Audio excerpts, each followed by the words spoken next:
Selamat datang di Agus Pajak, tempat Anda belajar pajak. Pada video ke-26 tentang Undang-Undang Pajak Penghasilan, kita bahas biaya yang tidak boleh dikurangkan dari penghasilan bruto. Biaya yang tidak boleh dikurangkan dari penghasilan bruto diatur di Pasal 9 Undang-Undang Pajak Penghasilan. Pengeluaran yang dilakukan wajib pajak dapat dibedakan antara pengeluaran yang boleh dan yang tidak boleh dibebankan sebagai biaya. Pada prinsipnya, biaya yang boleh dikurangkan dari penghasilan bruto adalah biaya yang mempunyai hubungan langsung dan tidak langsung dengan usaha atau kegiatan untuk mendapatkan, menagih, dan memelihara penghasilan yang merupakan objek pajak yang pembebanannya dapat dilakukan dalam tahun pengeluaran atau selama masa manfaat dari pengeluaran tersebut. Pengeluaran yang tidak boleh dikurangkan dari penghasilan bruto meliputi pengeluaran yang sifatnya pemakaian penghasilan atau yang jumlahnya melebihi kewajaran. Bunyi Pasal 9 Undang-Undang Pajak Penghasilan sebagai berikut. Untuk menentukan besarnya penghasilan kena pajak bagi wajib pajak dalam negeri dan bentuk usaha tetap tidak boleh dikurangkan. A. Pembagian laba dengan nama dan dalam bentuk apapun seperti dividen, termasuk dividen yang dibayarkan oleh perusahaan asuransi kepada pemegang polis, dan pembagian sisa hasil usaha koperasi.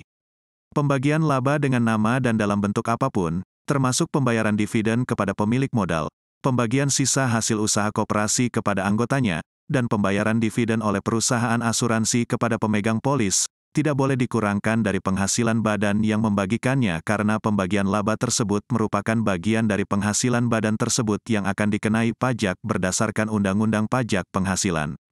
B. Biaya yang dibebankan atau dikeluarkan untuk kepentingan pribadi pemegang saham, sekutu, atau anggota. Tidak dapat dikurangkan dari penghasilan bruto perusahaan adalah biaya-biaya yang dikeluarkan atau dibebankan oleh perusahaan untuk kepentingan pribadi pemegang saham, sekutu atau anggota, seperti perbaikan rumah pribadi, biaya perjalanan, biaya premi asuransi yang dibayar oleh perusahaan untuk kepentingan pribadi para pemegang saham atau keluarganya. Kalau kita bayangkan alurnya, entitas perusahaan seharusnya membagikan dulu penghasilan neto hasil usaha kepada pribadi pemegang saham dan sekutu. Setelah diterima oleh pemegang saham, uang tersebut boleh digunakan untuk kepentingan apa saja pemegang saham karena sudah diterima sebagai dividen. Tetapi jika langsung dibayarkan oleh entitas perusahaan, kemudian dibiayakan oleh perusahaan, maka pengeluaran tersebut tidak boleh dikurangkan sebagai pengurang penghasilan bruto, atau tidak boleh dibiayakan. Pasal 9, Ayat 1, huruf A, dan huruf B, Undang-Undang Pajak Penghasilan memiliki makna yang sama, yaitu bagian penghasilan neto yang dibagikan. Ini dilihat dari sisi entitas pembuat laporan keuangan. Karena merupakan penghasilan yang dikenai pajak di tingkat entitas, maka terhadap pengeluaran tersebut tidak boleh dikurangkan. Pasal 9, Ayat 1, huruf C, Undang-Undang Pajak Penghasilan berbunyi. Pembentukan atau pemupukan dana cadangan, kecuali A. Cadangan piutang tak tertagih untuk usaha bank dan badan usaha lain yang menyalurkan kredit, sewa guna usaha dengan hak opsi, perusahaan pembiayaan konsumen dan perusahaan anjak piutang yang dihitung berdasarkan standar akuntansi keuangan yang berlaku dengan batasan tertentu setelah berkoordinasi dengan otoritas jasa keuangan. B. Cadangan untuk usaha asuransi termasuk cadangan bantuan sosial yang dibentuk oleh Badan Penyelenggara Jaminan Sosial. C. Cadangan penjaminan untuk lembaga penjamin simpanan. D. Cadangan biaya reklamasi untuk usaha pertambangan, cadangan biaya penanaman kembali untuk usaha kehutanan, dan E. Cadangan biaya penutupan dan pemeliharaan tempat pembuangan limbah industri untuk usaha pengolahan limbah industri. Aturan ini sesuai dengan prinsip realisasi. Undang-Undang Pajak Penghasilan memiliki prinsip realisasi. Penghasilan dan biaya yang belum ada realisasinya tidak diakui. Biaya dalam bentuk cadangan artinya belum ada realisasinya. Belum benar-benar terjadi. Namun, beberapa bidang usaha tertentu memiliki kelaziman usaha memiliki cadangan. Maka Undang-Undang Pajak Penghasilan membolehkan adanya cadangan tersebut tetapi jumlahnya ditentukan. Peraturan Menteri Keuangan Nomor 219 PMK 011/2012 mengatur masing-masing bidang usaha tersebut boleh membiayakan, dan berapa jumlahnya. Sejak Undang-Undang Harmonisasi Peraturan Perpajakan, cadangan perusahaan jasa keuangan mengikuti standar akuntansi keuangan, yang sudah disetujui oleh Otoritas Jasa Keuangan atau OJK. Selanjutnya, premi asuransi kesehatan, asuransi kecelakaan, asuransi jiwa, asuransi dwiguna, dan asuransi beasiswa, yang dibayar oleh wajib pajak orang pribadi, kecuali jika dibayar oleh pemberi kerja dan premi tersebut dihitung sebagai penghasilan bagi wajib pajak yang bersangkutan. Kenapa tidak boleh dibiayakan? Karena premi asuransi jenis ini akan dikenai pajak sebelum dikirimkan ke perusahaan asuransi. Kita bayangkan orang pribadi menerima penghasilan, misal Rp100. Dari Rp100, kita kenakan pajak penghasilan. Anggap saja penghasilan neto setelah pajak menjadi Rp95. Dari Rp95 ini kemudian dibayarkan premi kecelakaan sebesar Rp5. Kemudian, perusahaan premi asuransi menerima Rp5. Nah, pada saat perusahaan premi asuransi memberikan manfaat ke peserta, tidak lagi dikenai pajak penghasilan, karena penghasilan tersebut sudah dikenai pajak sebelum Rp5 dibayarkan ke perusahaan asuransi. Hal ini sejalan dengan Pasal 4, Ayat 3, huruf E, Undang-Undang Pajak Penghasilan. Selanjutnya Pasal 9, Ayat 1, huruf E, Undang-Undang Pajak Penghasilan. Aturan ini sudah dihapus dengan Undang-Undang HPP. Dulunya, penggantian atau imbalan sehubungan dengan pekerjaan atau jasa yang diberikan dalam bentuk natura dan kenikmatan tidak boleh dibiayakan. Setelah Undang-Undang Harmonisasi Peraturan Perpajakan berlaku, imbalan yang diberikan oleh perusahaan dalam bentuk natura dan kenikmatan boleh dibiayakan. Kenapa Undang-Undang Pajak Penghasilan tidak membolehkan pengeluaran yang tidak wajar? Jawabannya, karena ini bisa jadi celah hukum yang bisa digunakan oleh wajib pajak. Wajib pajak memberikan pengeluaran di atas nilai wajar dengan maksud supaya biaya tinggi, dan penghasilan neto rendah. Penghasilan neto rendah, bayar pajak juga rendah. Sehingga, jumlah yang melebihi kewajaran yang dibayarkan kepada pemegang saham atau kepada pihak yang mempunyai hubungan istimewa sebagai imbalan sehubungan dengan pekerjaan yang dilakukan tidak boleh dibiayakan. Harus dikoreksi positif. Hubungan pihak pemberi pengeluaran dengan pihak penerima penghasilan memiliki hubungan istimewa. Karena memiliki hubungan istimewa, maka jumlahnya biasa diatur. Undang-Undang Pajak Penghasilan kemudian membatasi jumlah yang boleh dibayarkan adalah jumlah yang wajar. Jumlah wajar sebagaimana dimaksud dalam ayat ini merupakan jumlah yang tidak melebihi dari jumlah yang seharusnya dikeluarkan oleh pemberi kerja sebagai imbalan sehubungan dengan pekerjaan jika dilakukan oleh pihak yang tidak mempunyai hubungan istimewa.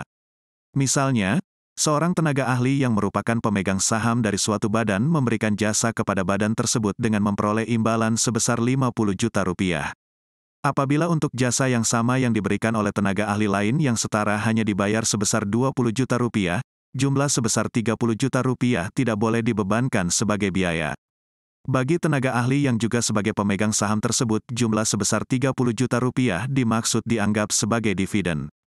Selanjutnya Pasal 9, Ayat 1, huruf G, Undang-Undang Pajak Penghasilan, pengeluaran yang tidak boleh dibiayakan yaitu harta yang dihibahkan, bantuan atau sumbangan, dan warisan, kecuali sumbangan Pasal 6 Ayat 1, huruf I sampai dengan huruf M serta zakat yang diterima oleh badan amil zakat atau lembaga amil zakat yang dibentuk atau disahkan oleh pemerintah atau sumbangan keagamaan yang sifatnya wajib bagi pemeluk agama yang diakui di Indonesia yang ketentuannya diatur dengan atau berdasarkan peraturan pemerintah. Pasal 9, Ayat 1, huruf H, Undang-Undang Pajak Penghasilan, pengeluaran yang tidak boleh dibiayakan yaitu pajak penghasilan. Yang dimaksudkan dengan pajak penghasilan dalam ketentuan ini adalah pajak penghasilan yang terutang oleh wajib pajak yang bersangkutan. Pajak penghasilan pihak lain boleh dibiayakan. Contoh pajak penghasilan Pasal 21 yang di gross up atau ditanggung oleh perusahaan. Atau pajak penghasilan Pasal 23, atau Pasal 26 yang di gross up karena penerima penghasilan hanya mau menerima neto. Pemberi penghasilan tetap memiliki kewajiban memotong pajak penghasilan walaupun penerima penghasilan tidak mau dipotong. Karena itu, jika penerima penghasilan tidak mau dipotong, maka pemberi penghasilan boleh melakukan gross up. Gross up artinya, sebagian yang dibiayakan merupakan pajak penghasilan penerima penghasilan. Pasal 9, Ayat 1, huruf I, Undang-Undang Pajak Penghasilan, pengeluaran yang tidak boleh dibiayakan yaitu biaya yang dibebankan atau dikeluarkan untuk kepentingan pribadi wajib pajak atau orang yang menjadi tanggungannya. Hal ini sejalan dengan aturan Pasal 6 Ayat 1, Undang-Undang Pajak Penghasilan yaitu 3M, atau Matching Costs Against Revenues. Pengeluaran pribadi tidak ada hubungannya dengan penghasilan yang diterima oleh wajib pajak. Pasal 9, Ayat 1, huruf J, Undang-Undang Pajak Penghasilan, pengeluaran yang tidak boleh dibiayakan yaitu gaji yang dibayarkan kepada anggota persekutuan, firma, atau perseroan komanditer yang modalnya tidak terbagi atas saham. Hal ini karena semua penghasilan yang diterima anggota persekutuan, firma, atau perseroan komanditer dikenai pajak di tingkat badan, walaupun namanya gaji. Jadi, gaji, upah, atau honor dari perseroan komanditer kepada pesero dianggap prive. Ketentuan ini sejalan dengan Pasal 4, Ayat 3, huruf I, Undang-Undang Pajak Penghasilan. Istilah dalam textbook, kebijakan ini disebut non-transparent approach. Semua jenis sanksi administrasi perpajakan, baik pajak pusat maupun pajak daerah, tidak boleh dibiayakan. Tujuan aturan ini tentu saja agar wajib pajak patuh pada aturan perpajakan. Sanksi yang timbul menjadi risiko yang tidak boleh dibiayakan. Pajak pusat seperti pajak penghasilan, pajak pertambahan nilai, dan bea meterai. Pajak daerah seperti pajak hotel, pajak hiburan, pajak restoran, pajak parkir, pajak kendaraan bermotor, dan sejenisnya.